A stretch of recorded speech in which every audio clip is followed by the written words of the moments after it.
I always liked McArdle, the crabbed, old, round-backed, red-headed news editor, and I rather hoped that he liked me.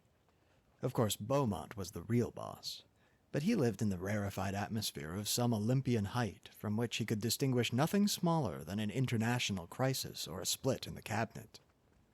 Sometimes we saw him passing in lonely majesty to his inner sanctum, with his eyes staring vaguely and his mind hovering over the Balkans or the Persian Gulf. He was above and beyond us. But McArdle was his first lieutenant, and it was he that we knew. The old man nodded as I entered the room, and he pushed his spectacles far up on his bald forehead.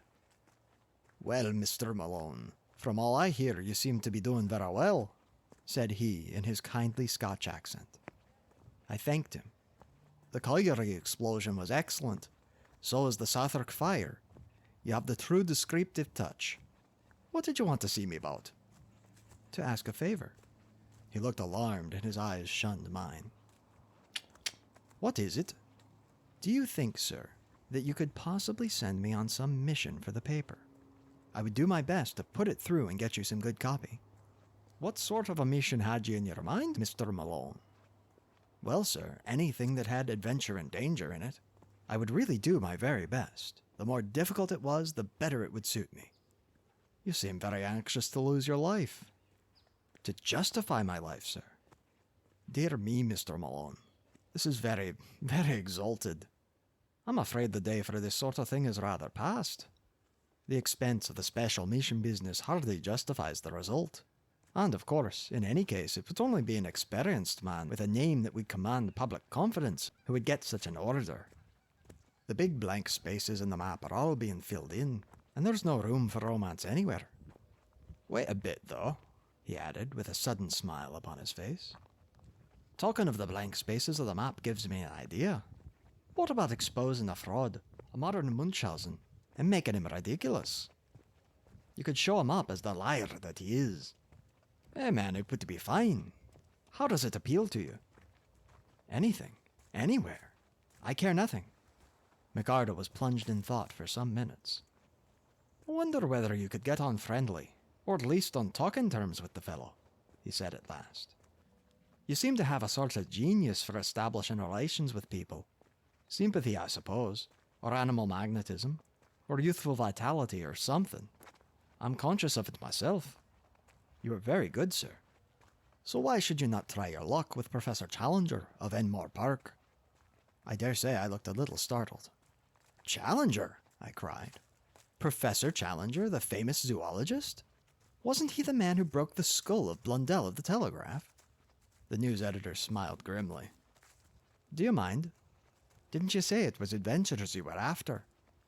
"It is all in the way of business, sir," I answered. "Exactly.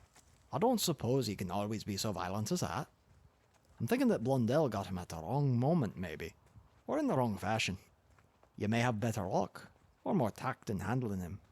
There's something in your line there, I'm sure, and the Gazette should work it." "I really know nothing about him," said I. "I only remember his name in connection with the police court proceedings for striking Blundell." "I have a few notes for your guidance, Mr. Malone.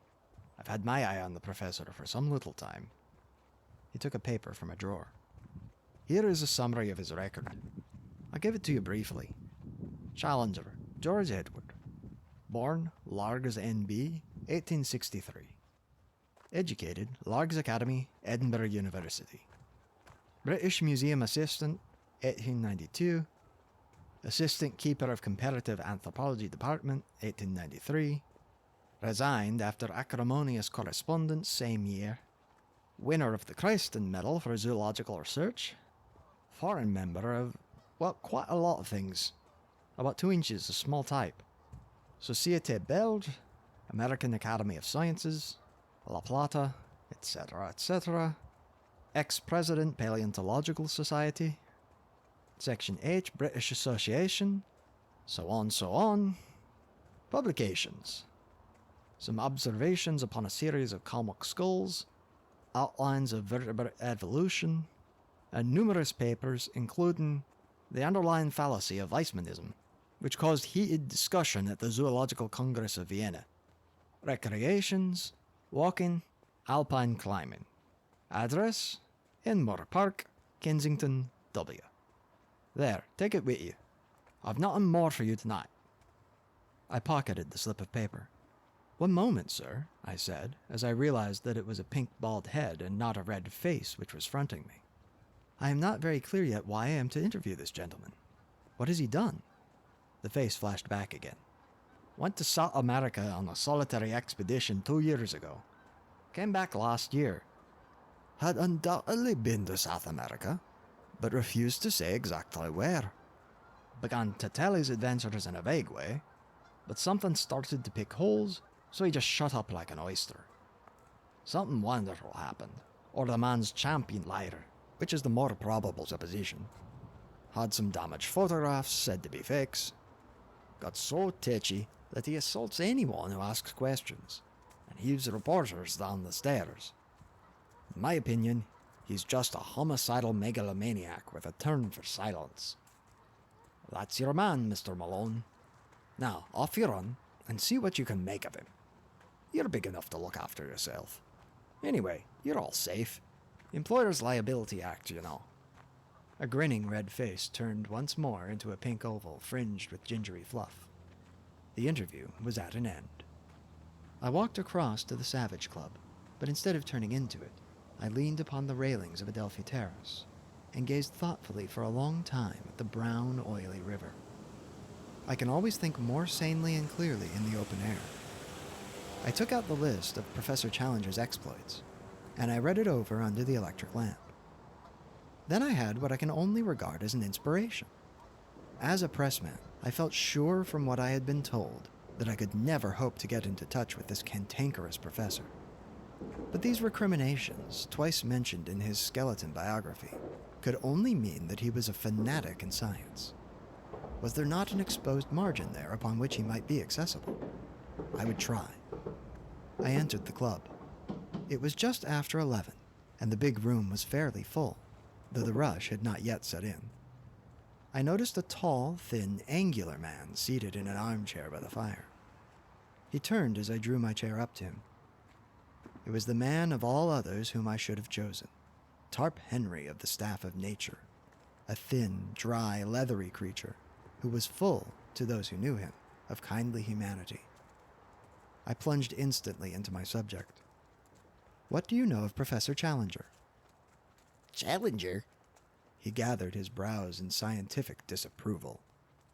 Challenger was the man who came with some cock and bull story from South America. What story? Oh, it was rank nonsense about some queer animals he had discovered.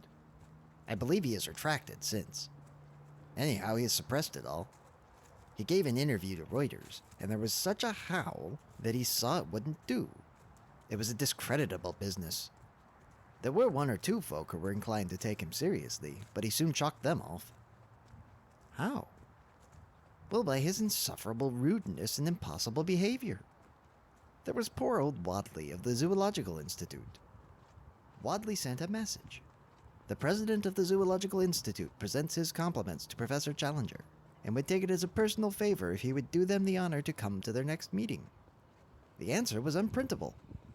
You don't say. Well, a bowdlerized version of it would run, Professor Challenger presents his compliments to the president of the Zoological Institute, and would take it as a personal favor if he would go to the devil. Good Lord. Yes, I expect that's what old Wadley said. I remember his wail at the meeting, which began, "In 50 years' experience of scientific intercourse." It quite broke the old man up. Anything more about Challenger? Well, I'm a bacteriologist, you know. I live in a 900 diameter microscope. I can hardly claim to take serious notice of anything that I can see with my naked eye. I am a frontiersman from the extreme edge of the knowable, and I feel quite out of place when I leave my study and come into touch with all you great rough hulking creatures. I'm too detached to talk scandal, and yet at scientific conversations I have heard something of Challenger, for he is one of those men whom nobody can ignore.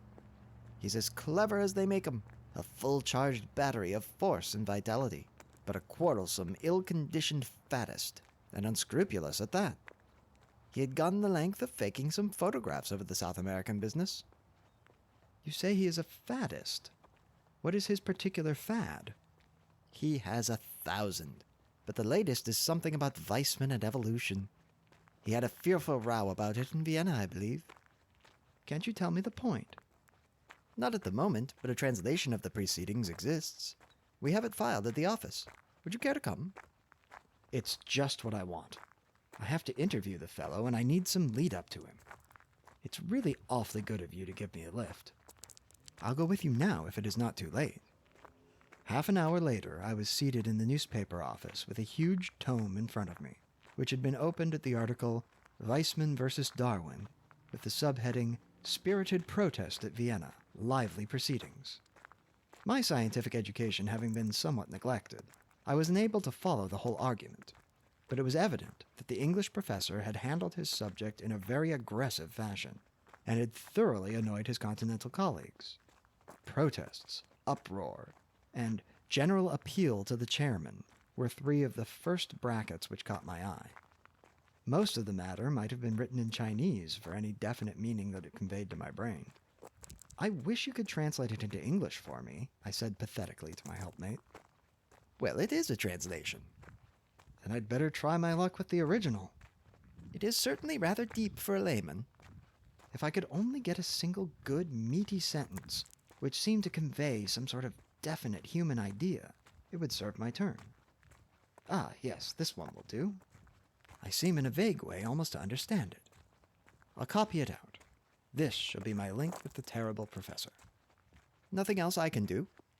Well, yes. I propose to write to him. If I could frame the letter here and use your address, it would give atmosphere. We'll have the fellow round here making a row and breaking the furniture. No. You'll see the letter. Nothing contentious, I assure you. Well, that's my chair and desk. You'll find paper there. I'd like to censor it before it goes. It took some doing, but I flatter myself that it wasn't such a bad job when it was finished. I read it aloud to the critical bacteriologist with some pride in my handiwork. Dear Professor Challenger, it said, as a humble student of nature, I have always taken the most profound interest in your speculations as to the differences between Darwin and Weissman. I have recently had occasion to refresh my memory by rereading... You infernal liar, murmured Tarp Henry. By rereading your masterly address at Vienna. That lucid and admirable statement seems to be the last word in the matter. There is one sentence in it, however, namely, I protest strongly against the insufferable and entirely dogmatic assertion that each separate id is a microcosm possessed of an historical architecture elaborated slowly through the series of generations. Have you no desire, in view of later research, to modify this statement? Do you not think that it is over-accentuated? With your permission, I would ask the favor of an interview, as I feel strongly upon the subject, and have certain suggestions which I could only elaborate in a personal conversation. With your consent, I trust to have the honor of calling at 11 o'clock, the day after tomorrow, Wednesday, morning. I remain, sir, with assurance of profound respect, yours very truly, Edward D. Malone.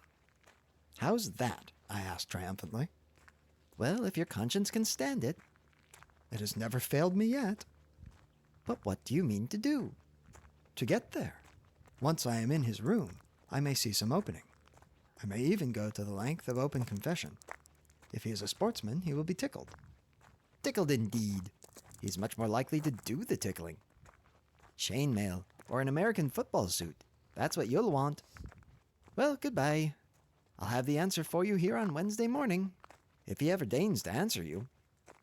He is a violent, dangerous, cantankerous character, hated by everyone who comes across him, and the butt of the students so far as they dare to take a liberty with him. Perhaps it would be best for you if you never heard from the fellow at all.